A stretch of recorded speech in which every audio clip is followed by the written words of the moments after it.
What's up, YouTube? It's your boy Steve, Steven out the 9. That's what I go by on my YouTube, Instagram. What's up? My Instagram got disabled for, I don't know, some apparent reason. However, I'm back on YouTube, and I appreciate you guys for liking the videos, watching the videos. I just want to come on here and give you guys some informative information on what's going on. So we're gonna dive into it. We're gonna see what's been going on here. Some things I've just been reading on lately about, I keep a close eye on the Texas legislator to make sure that whatever they do, whatever bills they pass, whatever ordinance or whatever articles they amend, that it doesn't negatively affect poor people. It doesn't matter black, white, Hispanic, Asian, Native American. It doesn't matter. Poor people in general. I'm a Christian. Jesus gave us some commandments. Care for the sick, the poor, feed the hungry, clothe the naked. And I want to make sure that what goes on as far as our legislator, that laws are being passed that don't hurt poor people as much as they are already hurting.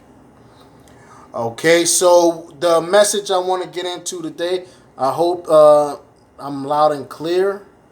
I hope you guys can hear me.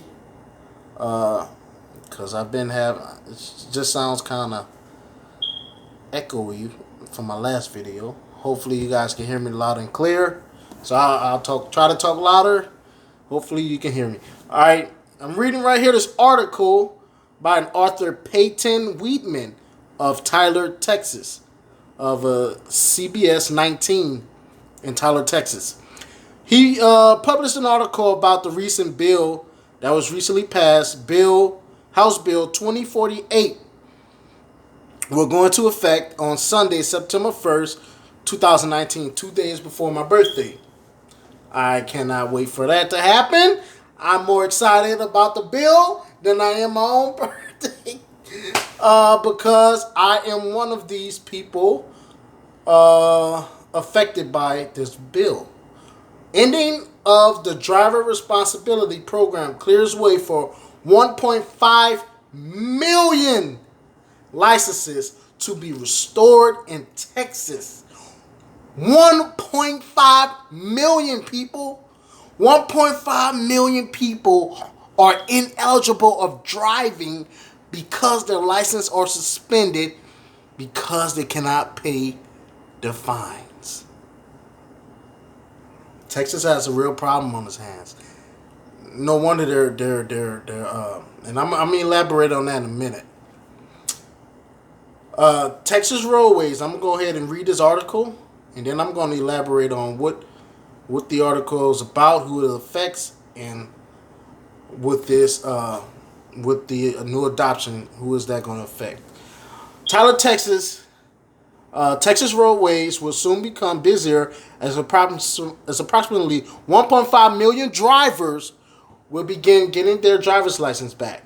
Governor Greg Abbott recently signed House Bill 2048, ending the loaded driver responsibility program, hashtag DRP.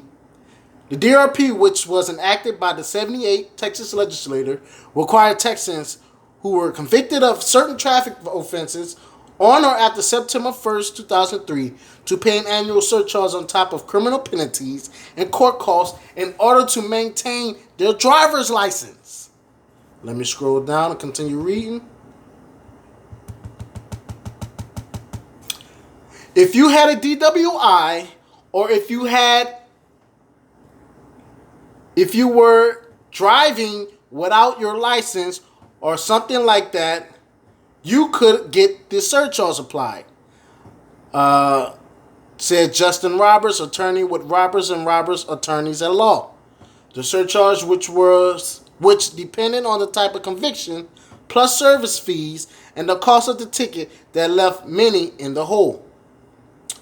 Individuals who were convicted of one of the offenses listed below were forced to pay the assigned annual surcharge for 3 years for the date of the 3 years. This ain't no one-time deal. 3 years from the date of conviction.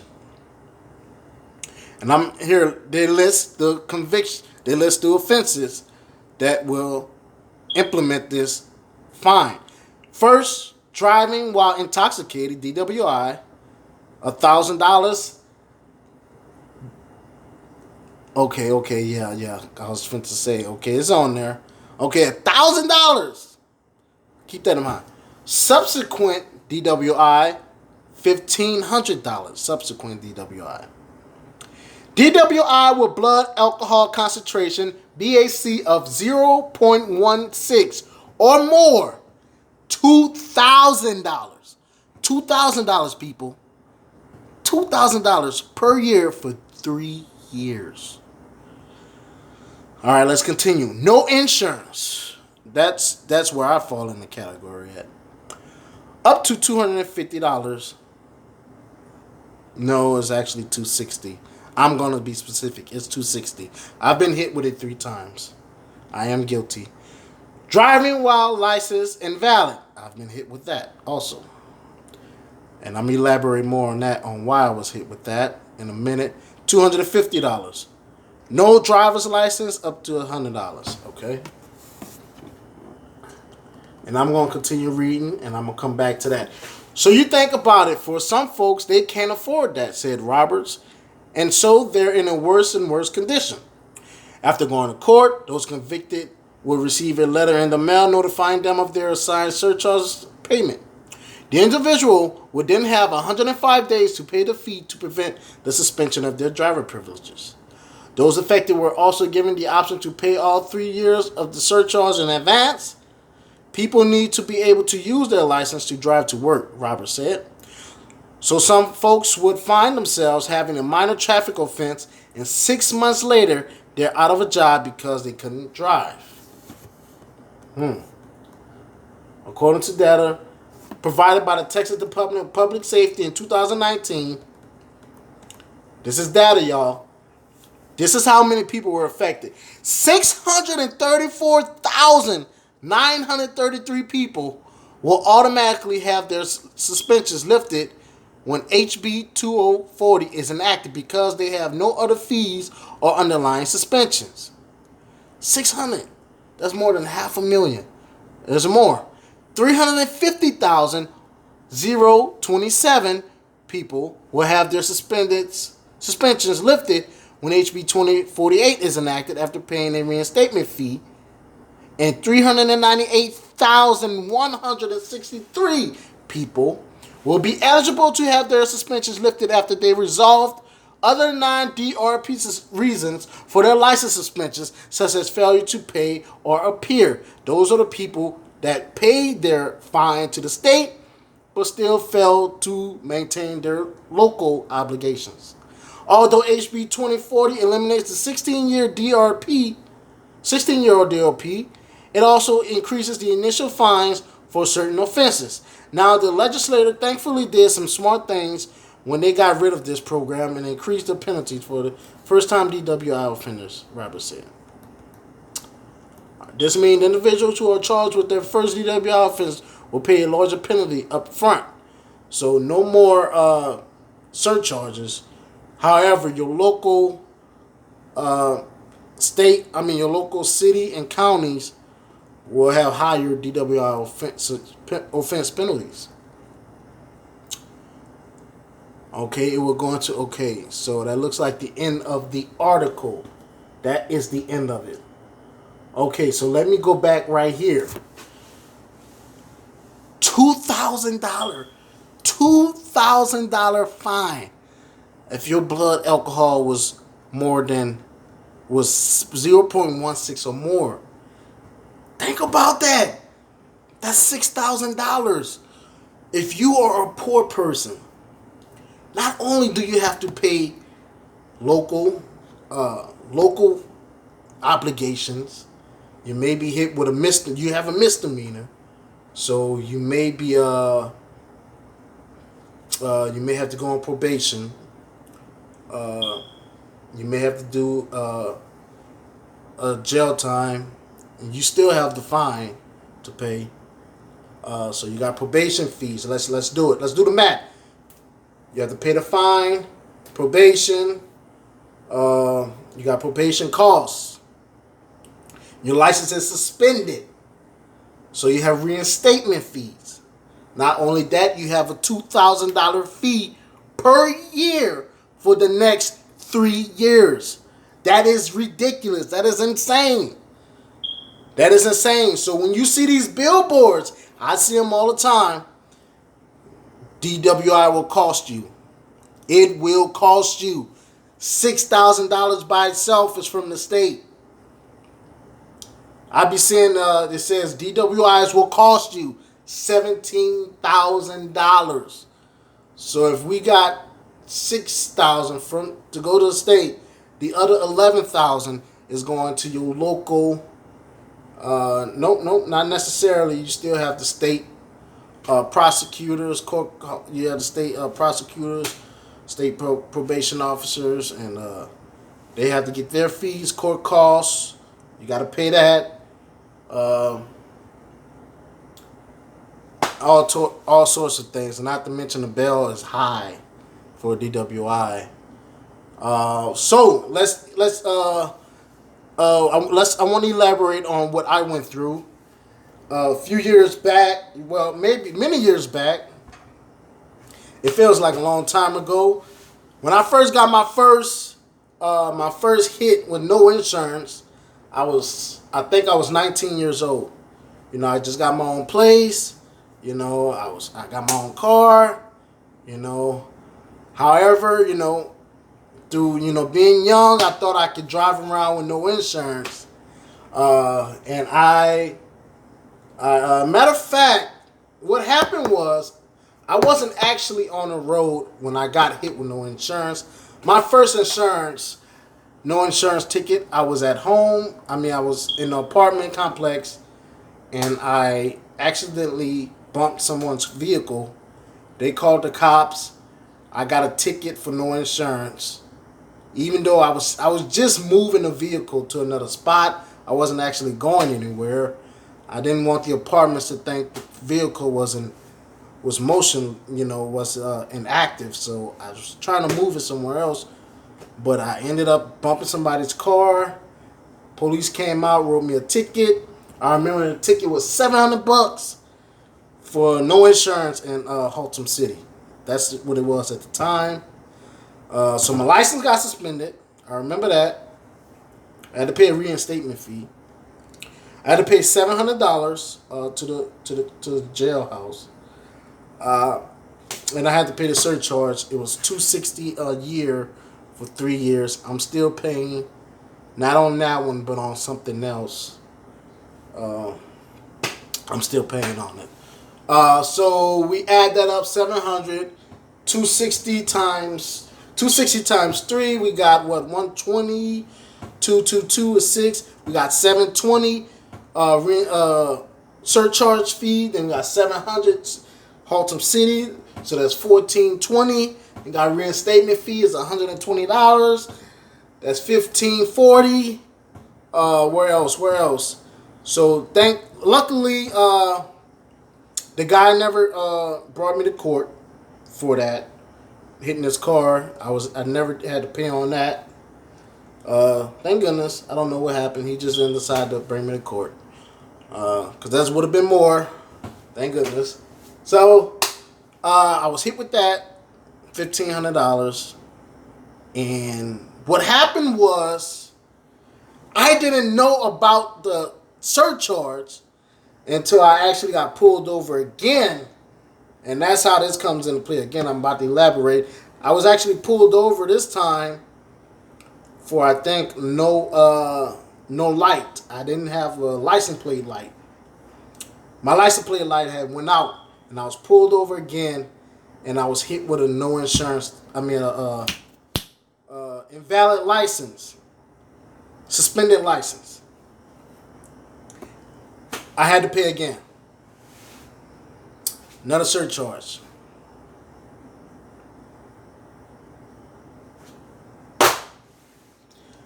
They never notified me my license was suspended. If they did, I never got it. They say they did. I never got anything in the mail. I never got any phone calls. I never got no type of notification that my license was suspended due to me not paying surcharge that I never knew about in the first place. I never knew about the surcharge to even begin with. So how can you suspend my license? You never reached out to me. State of Texas. That's another way they get you. That's another way they get you in the system. Don't let you know about the surcharges. Don't make any effort. Hopefully you don't know, you don't understand. Your license gets suspended. You can potentially lose your job. They don't care. You can potentially lose your family when not able to provide for them. Hear me. That's what this thing did to a lot of folks. A lot of folks had broken homes. Marriages in shambles because the husband or the wife lost a job, wasn't able to provide, wasn't able to go to work, or some that use the license for work. And a lot of them do. I'm one of them. I've actually had this happen. I'll elaborate in a minute, but broken homes. You can't get to work to feed your family.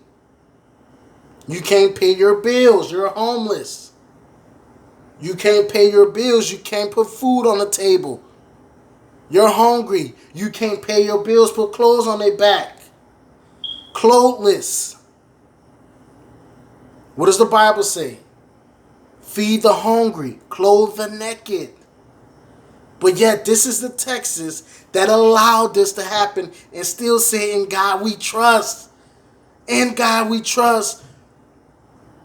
But you pass a law that strip people of their ability to do the very, necessary things to sustain life. Provide, put food on the table, clothes on their back, roof over their head. How can they? How can they?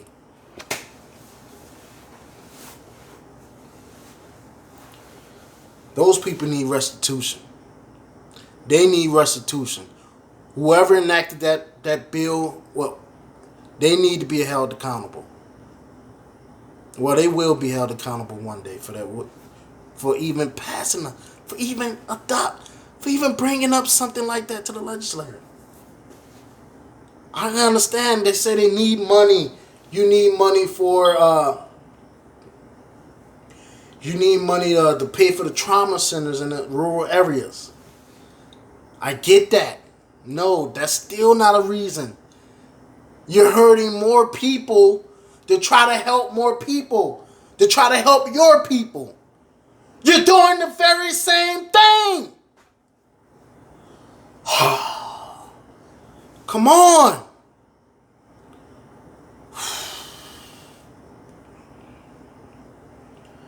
In God we trust. Are you kidding me?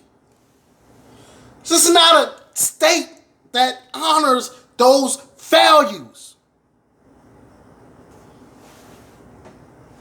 And yet we want to keep going around with talking about a Christian state. This is a Bible Belt. You call that the Bible Belt? Are you kidding me? You're hurting the poor to help out these poor. And I don't even know if you can even, who knows where that money's going. Half of the time the money doesn't even make it to where it has to go.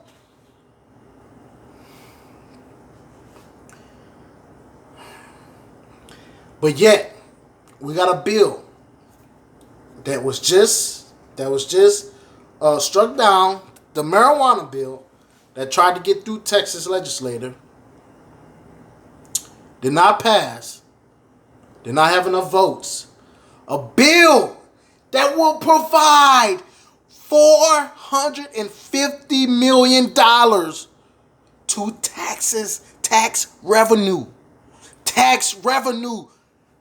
Your poor that's hurting out here in the country for urgent care, that's the money right there. You need money to fund teachers and education. You need money to fund police officers, more pay.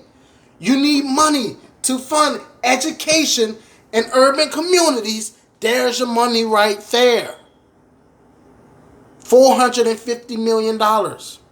It's projected that $3.6 billion will be the numbers if Texas legalized marijuana for one whole year. That's how much they will bring in.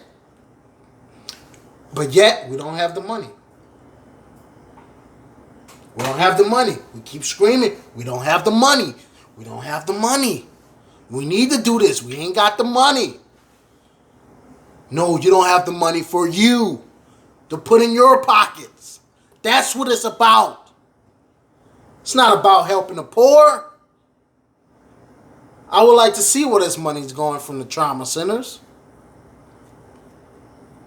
Whoever enacted this bill, did the money actually make it to the trauma centers? And it was only said it was only $140 million. I'm gonna have to call you back. I'm gonna have to call you back. I'm recording right now. $140 million. That's all it was. To fund the trauma centers. So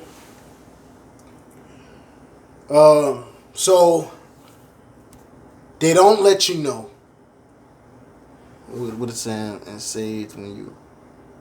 Okay, let me see. Okay, I'm gonna have to call you back. I'll call you back.